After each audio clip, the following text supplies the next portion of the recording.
ಹೇಗೆ ಸರ್ ಮುಂದಿನ ಪ್ರಕ್ರಿಯೆಗಳಲ್ಲಿ ಏನೆಲ್ಲ ಅಂತಿಮವಾಗಿ ನೋಡಿ ನಮಗೆಲ್ಲರಿಗೂ ಜನ್ಮ ಕೊಟ್ಟಂತ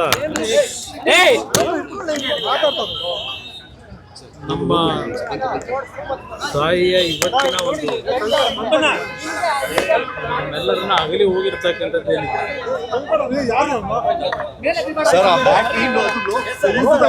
ಮೊದಲಿಂದಲೂ ಅವರ ಒಂದು ಸರಳ ಜೀವನ, ಅತ್ಯಂತ ದೈವಭಕ್ತಿಯ ಗುಣಗಳನ್ನು ಏನು ಹೊಂದಿದ್ರು. ನಮ್ಮ ಒಂದು ಕುಟುಂಬದಲ್ಲಿ ನಮ್ಮ ತಂದೆಯ ಒಂದು ಸಂಗಾತಿಯಾಗಿ ಸುಮಾರು 65-70 ವರ್ಷಗಳು ಅವರ ಜೊತೆಯಲ್ಲಿ ಬಾಳದಂಥವ್ರು ಏನಿದ್ದಾರೆ, ಬಹುಶಃ ನಮ್ಮ ತಂದೆಯವರ ಬದುಕಿಗೆ ಅವರ ಜೀವನವನ್ನೇ ತ್ಯಾಗ ಮಾಡಿದರು. ಅದಷ್ಟೇ ಅಲ್ಲ, ನಮ್ಮ ಬದುಕಿನಲ್ಲೂ ಸಹ ಒಂದು ತಾಯಿ ಹೃದಯ ಅಂತಕ್ಕಂಥದ್ದನ್ನು ನಮಗೆ ಕಲಿಸಿದ್ರೆ ಅವರಿಂದ ನಾವು ಕಲಿತಂಥದ್ದು.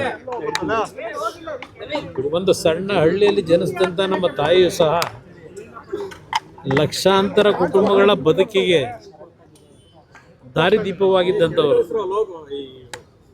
ಕಳೆದ 1.5 ವರ್ಷದಿಂದ ಆರೋಗ್ಯದ ಸಮಸ್ಯೆಗಳು ಏನು ಪ್ರಾರಂಭ ಆಯಿತು ಅವರಿಗೆ.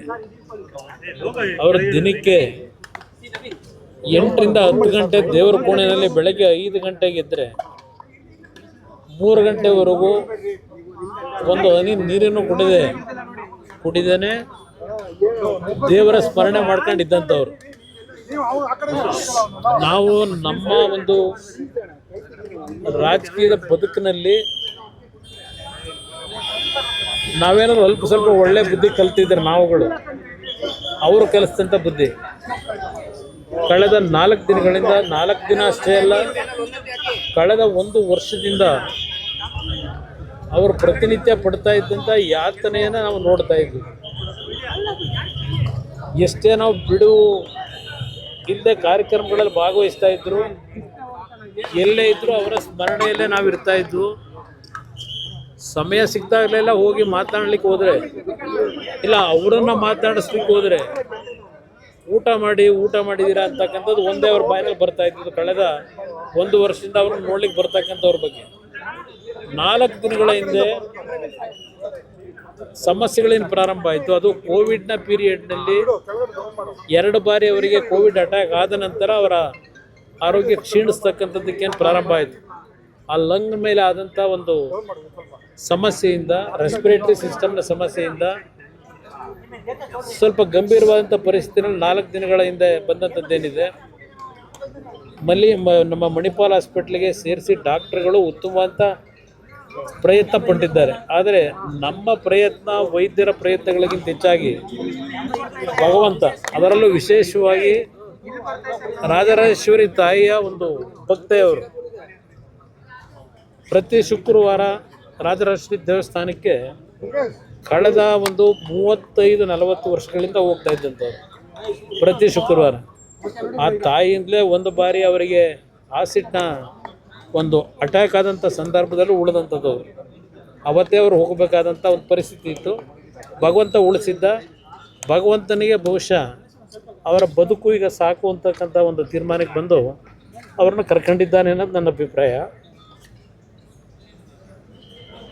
ಇವತ್ತು ಅವರನ್ನು ಮನೆಗೆ ಅವರು ಏನು ನಮ್ಮನ್ನು ಅಗಲಿದ್ದಾರೆ. ಪದ್ಮನಾಭನಗರದ ಮನೆಯಲ್ಲಿ ಇವತ್ತೇನು ಅವರ ಅಂತಿಮ ಒಂದು ಕಾರ್ಯಗಳನ್ನು ಮಾಡಬೇಕು. ಆದ ನಂತರ ಅವರ ಒಂದು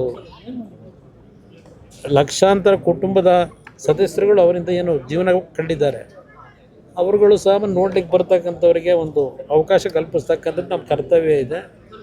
ಬಹುಶಃ ನಾಳೆ 11 ಗಂಟೆ ಮೇಲೆ ಅವರು ಜನ್ಮ ಕೊಟ್ಟಂಥ ಸ್ಥಳ ಹಾಸನ ಜಿಲ್ಲೆ, ನಮ್ಮ ತಂದೆಗೆ ಜನ್ಮ ಕೊಟ್ಟಂಥ ಸ್ಥಳ, ಅಲ್ಲಿಗೆ ಅವರನ್ನು ಶರೀರವನ್ನು ತೆಗೆದುಕೊಂಡು ಹೋಗ್ತಕ್ಕಂಥದ್ದಕ್ಕೂ ತೀರ್ಮಾನ ಆಗಿದೆ. ಮನೆಗೆ ಹೋದ ನಂತರ ಮುಂದಿನ ಕಾರ್ಯಗಳೇನು ಅಂತಕ್ಕಂಥದ್ದು ತೀರ್ಮಾನಗಳನ್ನು ಎಲ್ಲ ಸೇರಿ ಮಾಡಬೇಕು ಅಂತ ಇದ್ದೇವೆ. ಅದ್ರ ಜೊತೆಗೆ ಎಲ್ಲರ ಅಭಿಪ್ರಾಯ ಹೊಂದಿದೆ. ಅವರ ಹುಟ್ಟಿರ್ತಕ್ಕಂಥ ಹುಟ್ಟೂರಿನಲ್ಲೇ ಕಾರ್ಯಕ್ರಮ ಇದು ಅಂತಿಮ ಸಂಸ್ಕಾರಗಳಾಗಬೇಕು ಅಂತಕ್ಕಂಥದ್ದು ಒಂದು ಭಾಗ ತೀರ್ಮಾನ ಇದೆ.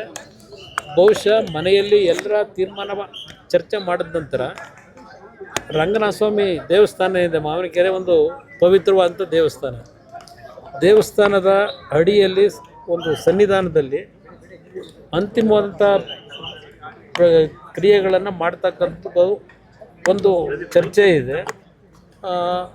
ಆ ಒಂದು ನಿಟ್ಟಿನಲ್ಲಿ ಮನೆಗೆ ಹೋದ ನಂತರ ತೀರ್ಮಾನ ಮಾಡ್ತೀವಿ. ಸಾರ್ವಜನಿಕ ಅವರನ್ನು ಅಂತಿಮ ದರ್ಶನ ಪಡೀತಕ್ಕಂಥದ್ದಕ್ಕೆ ಪದ್ಮನಾಭನಗರದ ಮನೆಯಲ್ಲಿ ವ್ಯವಸ್ಥೆಗಳನ್ನು ಮಾಡ್ತಾ ಇದ್ದೇವೆ. ಸ್ವಲ್ಪ ಜನ ಜಾಸ್ತಿ ಆದರೆ ಪದ್ಮನಾಭನಗರದಲ್ಲೇ ಮೈದಾನ ಇದೆ, ಅಲ್ಲಿ ನೋಡಿಕೊಂಡು ತೀರ್ಮಾನ ಮಾಡ್ತೀವಿ. ಬಟ್ ಅವ್ರ 11 ಗಂಟೆ ಮೇಲೆ ನಾಳೆ ಹಾಸನ ಜಿಲ್ಲೆಗೆ ಅವರ ಪಾರ್ಥಿವ ಶರೀರವನ್ನು ತೆಗೆದುಕೊಂಡು ಹೋಗ್ತಕ್ಕಂಥದ್ದಕ್ಕೆ ಅಂತಿಮ ನಿರ್ಣಯ ಮಾಡ್ತೀವಿ. ಅಂತ್ಯಕ್ರಿಯೆ 2-3 ಸ್ಥಳದ ಬಗ್ಗೆ ಸ್ವಲ್ಪ ಚರ್ಚೆಗಳಿದೆ.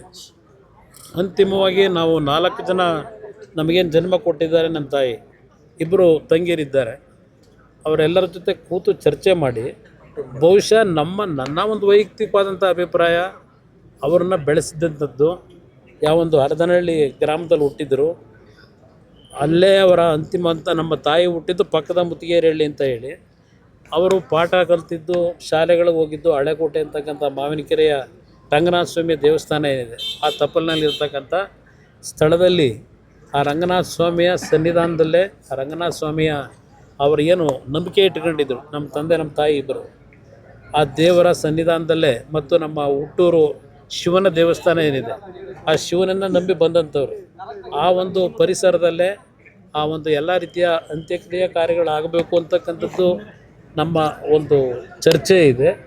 ಎಲ್ಲರ ಜೊತೆ ಚರ್ಚೆ ಮಾಡಿ ಕುಟುಂಬದಲ್ಲಿ ಒಂದು ರೀತಿಯಲ್ಲಿ ತೀರ್ಮಾನಕ್ಕೆ ಬರ್ತದೆ. ಸೋಮವಾರ ಅಂತ್ಯಕ್ರಿಯೆಯನ್ನು ಸೋಮವಾರ ಇಟ್ಕೊಂಡಿದ್ದೇವೆ. ಸೋಮವಾರ ಸಮಯ ಇನ್ನೂ ನಿಗದಿ ಆಗಿಲ್ಲ. ಆದರೆ ಹಾಸನಕ್ಕೆ ಹೋದ ನಂತರ ಬಹುಶಃ ಹಾಸನದ ಜನತೆ ಅವ್ರ ಬಗ್ಗೆ ಅಭಿಮಾನ ಇಟ್ಟಿರ್ತಕ್ಕಂಥವ್ರು ಸಂಬಂಧಿಕರು ಜಾಸ್ತಿ ಇದ್ದಾರೆ. ಅವರೆಲ್ಲರಿಗೂ ಅಲ್ಲೂ ಸಹ ಅಂತಿಮ ದರ್ಶನಕ್ಕೆ ಅವಕಾಶ ಕಲ್ಪಿಸಬೇಕು. ಅದೆಲ್ಲ ಅಲ್ಲಿಯ ಪರಿಸ್ಥಿತಿಗಳನ್ನು ನೋಡಿ ತೀರ್ಮಾನ ಸೋಮವಾರ ಎಷ್ಟು ಗಂಟೆಗೆ ತೀರ್ಮಾನ ಮಾಡ್ತೀವಿ.